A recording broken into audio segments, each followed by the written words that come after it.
السلام عليكم ورحمة الله. أنا طلع أتكلم معاكم كلمتين من الآخر يعني. عارف يا صاحبي، هو الفرق إيه دلوقتي بين الكورة دلوقتي والكورة زمان؟ الكورة دلوقتي أنت بتشجع نجوم مجتمع، نجوم سيما، لعيبة مش لعيبة، مش نازلين الملعب عشان خاطر الكورة، هم نازلين عشان خاطر الملايين.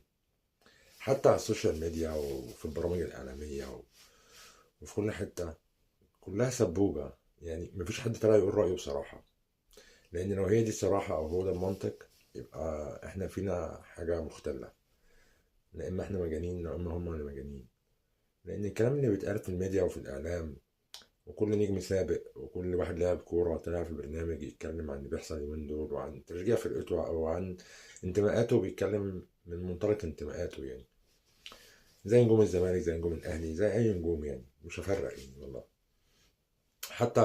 حتى اليوتيوبر وحتى البلوجر وحتى الناس كلها اللي بتتكلم يعني في الكوره، كله بيتكلم حسب انتمائه. بس بعيدا عن الانتماء كمان، هو كله بيتكلم حسب مصلحته. الكلام اللي هيخليه ترند، الكلام اللي هيخليه يتجاب في البرامج، الكلام اللي هيخليه يجيب مشاهدات، الكلام اللي هيجي يخليه يجيب متابعين ولايكات وريتش. اللعيبة في الملعب ما ملهاش دعوة بالكورة. يعني لو جيت تبص من دلوقتي وزمان، زمان كان في كورة بجد، لعيبة عادية زينا زيهم شبهنا، لعيبة شقيانة، لعيبة بتاخد فلوس بس مرتبات عادية. الفرق بينها وبين الناس العادية أو الطبقة العادية مش كبير قوي. فحاسين بيهم وحاسين قد ايه الناس دي عندها شغف وبتروح المدرجات عشان تشجع الكوره وتستمتع بيها، وان الكوره دي الحاجه اللي بتفرحهم، وقد ايه الكوره دي يعني حاجه وسط هموم الدنيا بتزيح عنهم شويه من هموم الدنيا وتفكيرهم في المشاكل اللي حواليهم. فكانوا بيحاولوا يساعدوا الناس ويساعدوا نفسهم، بينزلوا يمتعوا نفسهم ويمتعوا الناس. فعشان كده كنت بتفرج على كوره وعلى لعيبه وعلى الجريندا اللي هم بيقولوا عليها دلوقتي، اللي هم محتاجينها عشان يروح الاهلي ويروح الزمالك، واللعيب اللي بيلعب برجوله واللعيب اللي بيلعب بجريندا. كان زمان ده الطبيعي، لان اللعيبه كلها، يعني اللعيبه كلها طبيعيه، مش نجوم مجتمع، مش بيخلص المباراه بتاعته ويطلع على افتتاح محل او افتتاح مطعم او المشروع بتاعه، او هو عاوز يعني يسافر فين في الاجازه، او فاهم انت قصدي يا صاحبي. الموضوع اختلف، الموضوع بقى فيه جاب كبير قوي. عشان كده ما بقتش تحس ان في تواصل بين الجمهور واللعيبه. بقيت تحس ان اللعيبه متكابره حتى على الجمهور وعلى تشجيعهم وعلى ان هم بيطالبوهم بان هم يطلعوا احسن ما عندهم وان هم بياخدوا مستحقاتهم وان هم. الجمهور لسه عايش على الذكرى القديمه بتاعت الجيل اللي هو كان شقيان وطالع على طبلية ابوه وجايب الكرة دي. بص، واكل النجيل عشان يلعب كورة وتعبان وشقيان وطالع عين امه عشان يلعب الكورة دي ويطلع في التلفزيون ويتشهر والناس تشاور عليه. دلوقتي ده بقى اخر همهم ان الناس تشاور عليهم او حتى راي الناس فيهم. الجمهور اللي هو اصلا اساس اللعبه ما بقاش شاغلهم. بقيت تلاقي النجوم بتاعت الكوره دلوقتي تطلع في البرامج تقول لك انا ما بتابعش السوشيال ميديا، انا ما بتابعش الاراء دي لجان. يا عم ما مش كلها لجان. او واحد تاني زي مدرب كان ماسك المنتخب اللي هو اسامه، والله نسيت اسمه، مهم يعني اسامه نبيه. فكان طلع مره وقال لك انا واحد شاحنني كارت ب 25 جنيه ولا مش عارف ب 20 جنيه هيطلع ولا ب 5 جنيه يطلع يقول رايه فيا. يا عم ما هي دي الكوره، ما الكوره للناس دي. ما هي بقى المشكله ان مش هو لوحده، هو فكر الناس دلوقتي اللي بتلعب كوره وفكر النجوم اللي بتطلع في الاعلام وبتغلط نفسها في ارائها وفي الكلام اللي هي بتقوله عشان تجيب ريتش بس، وان هم يبقوا عاملين زي الديوك قدام بعض وده يقول له لا ده فرقتي، وده يقول له ده لا ده ضربة جزاء، وده يقول له لا ده مش ضربة جزاء، والتحكيم واتحاد الكورة والبيانات والإدارة ودوري موجه يا جماعة، ده حتى التحكيم، ده الحكم من دول بقى بينزل ماتش الأهلي والزمالك بص مظبط نفسه ونازل عاوز الكاميرا، عاوز الريتش، عاوز الشهرة. الموضوع بعد السوشيال ميديا وبعد الفلوس الكتير اللي في الكورة وبعد اللي بيحصل بقى ماسخ ملوش طعم.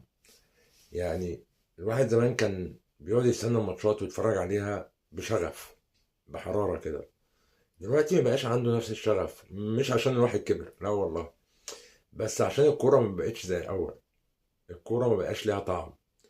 بقى كل لعيب بينزل قدام الكاميرا عاوز يبين ان هو الواد اللي عاوز ياخد اللقطة. بمعنى اصح عشان ما اقعدش الف كتير يعني.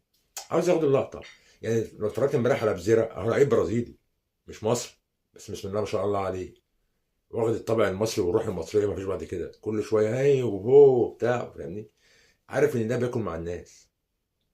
بس اللي احنا مش فاهمين ان هو بيعمل كده عشان اللقطه. هو لو جاله بكره عرض احسن من اللي في الزمالك هيمشي ويسيبه. لو الزمالك بكره ما ادالوش مستحقاته هيمشي ويسيبه. يعني زمان كانت اللعيبه بتصبر على النادي، واللعيبه بترضى باي حاجه، وبتمضي على العقود من غير ما تبص فيها، ويقول لك اللعيب الفلاني مش فارق معاه، وبيمضي على عقده. كل لعيب يقول لك يا عم انا هلعب في الاهلي، انا هلعب في الزمالك، انا هلعب في الاسماعيلي. مش مهم هو كام، المهم هلعب في نادي كبير زي ده وليه اسمه وليه تاريخه وبتاع وابقى لعبت فيه. دلوقتي اللعيب يقول لك لا يا عم انا جاي لي 10 مليون هنا زياده، وده يقول لك انا جاي لي 100 مليون هنا زياده، وده يقول لك جاي لي 50 هنا زياده. يا عم ده الاهلي اللي عملك مثلا، او الزمالك اللي عملك، وهو اللي طلعك، وهو اللي عرفك بالناس، وانت من صغرك وفيه وبتاع، ومن صغري زملكاوي ومن كبري اهلاوي. الكلام ده كله يقول لك لا انا عايز اعمل مستقبلي. يا لهوي، عايز تعمل مستقبلك؟ بعد كل الفلوس دي لسه عايز تعمل مستقبلك؟ مستقبل ايه اللي بيتأمن بقى كل ده؟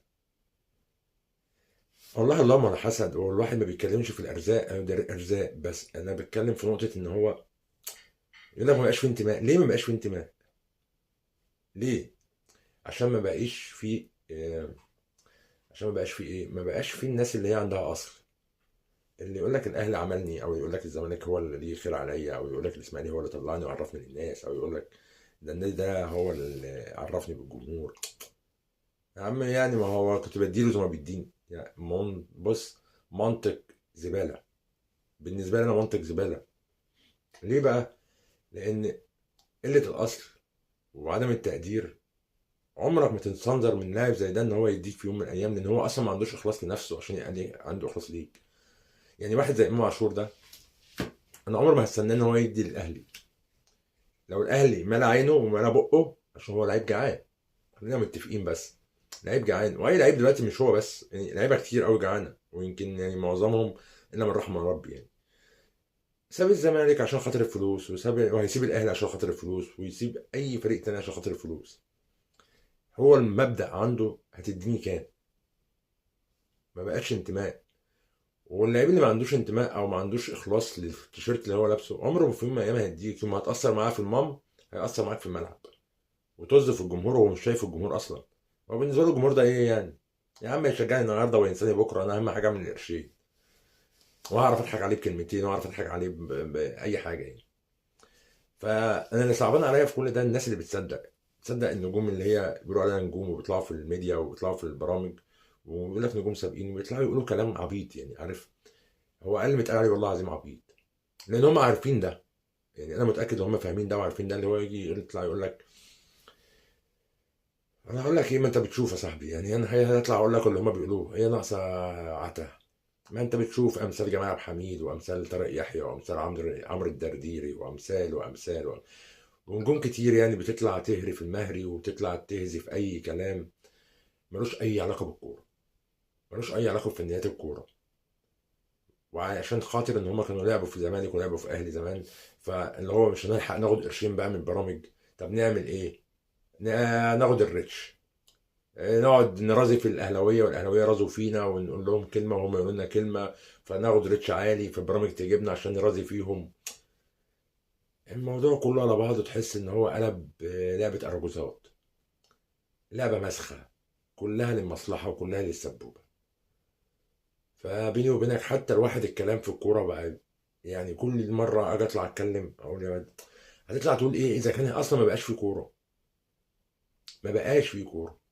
بيانات من هنا على بيانات من هنا، على تحكيم غريب من هنا، على قرارات غريبه من اتحاد الكوره، على تعريض لفريق معين، على حاجه كده شبه الخلطبيطه، حاجه شبه كده فاهمني، سمك لبن تمر هندي، وكلها ماشيه.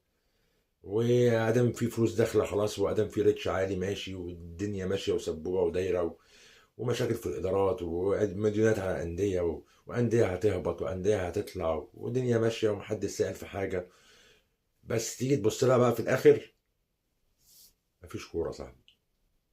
فعشان نجيب من الاخر، وهنطلع تاني وهنتكلم في الكوره اللي هي مش موجوده، وهنتكلم في القرارات، وهنتكلم في بيانات. بس انا طالع اقول لك الكلمتين دول لان انا قعدت مع نفسي كده فكرت، لقيت ان